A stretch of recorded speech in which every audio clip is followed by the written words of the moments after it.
Hey everyone, it's Sammy from Scrapmaster's Paradise, and today is week number 22 of Project Life. This is the week of the house fire on our new build, and so I'm going to have a two-page spread. One spread is just talking about the house fire. I did my journaling directly on one of my 4x6 photos, and what I like to do also for some titles is sometimes I like to tone down the opacity level on the Little Moments app and make the writing really big on one photo. So I did that for like a title card on this 6 photo spread. It makes it super clean and easy. I just have the photos, the journaling on one photo, and then the house fire text on one photo.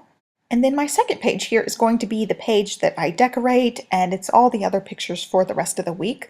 So I will fill you guys in a little bit on the house fire. I do have some house update and house fire videos talking in more detail on my other channel. But basically, a plumber was soldering a pipe together. He used a torch. He ended up catching the house on fire, and it ended up spreading up to the attic, and the whole house ended up having to be demolished.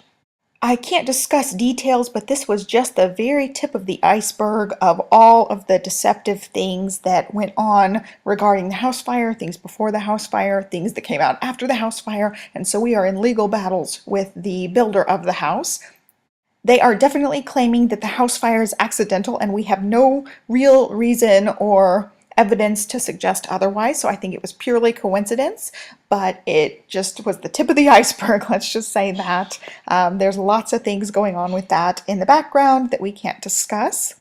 Like I said in my week number 21 video, that week was the last week that was super duper happy, where we would go see the house every week and we were super excited about our dream home.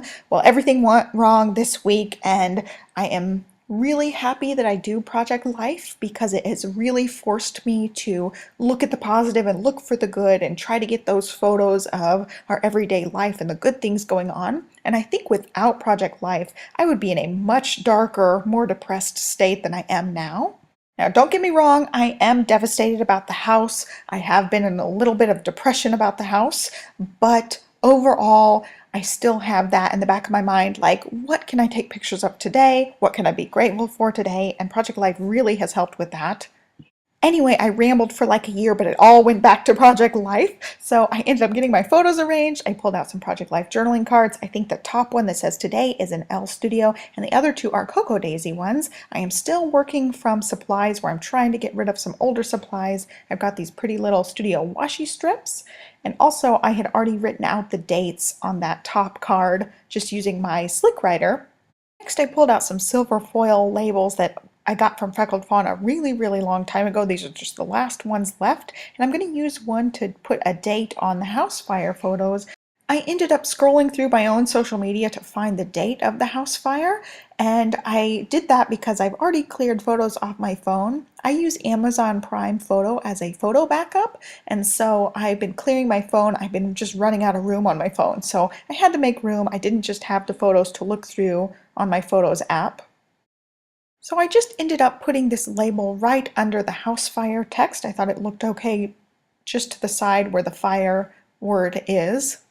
Next, I decide to look through some things I haven't really pulled out lately. I've got this thickers pack, and I go ahead and use a little sentiment from that. I go ahead and add the Tombow glue on the back of it. I really like to do this so that things don't pop off later.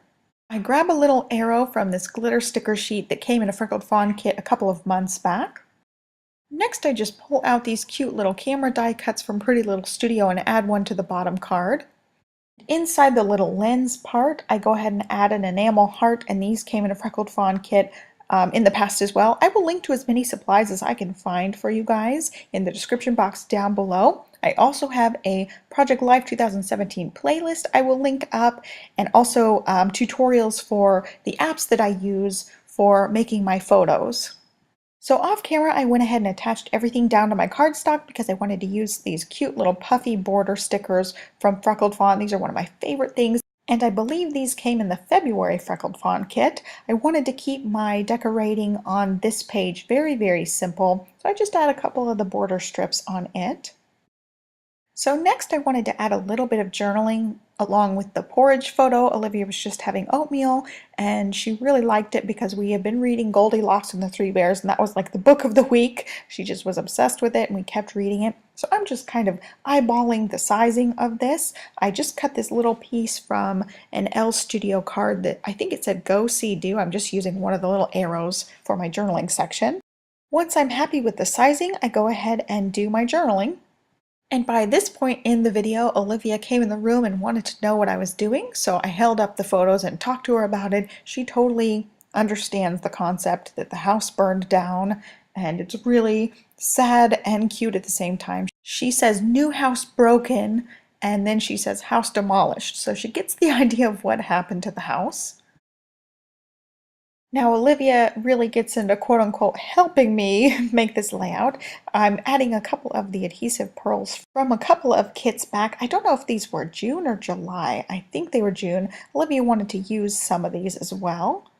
I also decided to use one of the summer chipboard phrases, and I go ahead and put this right under where it says Big Girl Swing and add some Tombow glue to it again so it won't pop off just like I do with any of these chipboard shapes.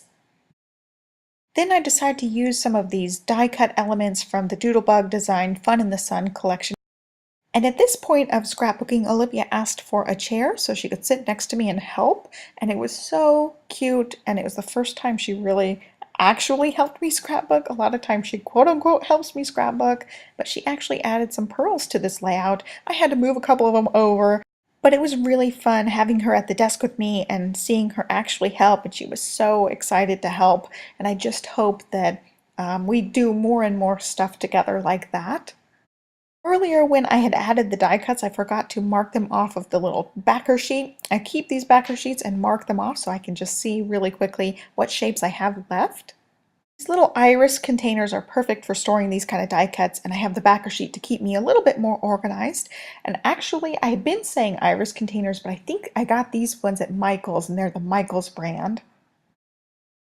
After we added some of the adhesive pearls, I call these layouts done, so I'll show them to you guys in just a bit. I hope you guys enjoyed this video. Please give me a thumbs up and subscribe so you can see more of these videos. And if you liked it, go ahead and check out my playlist. I linked down below for you guys. I have a ton of these process videos now. So I hope you guys have a wonderful day, and I'll catch you next time. Thanks for watching. Bye.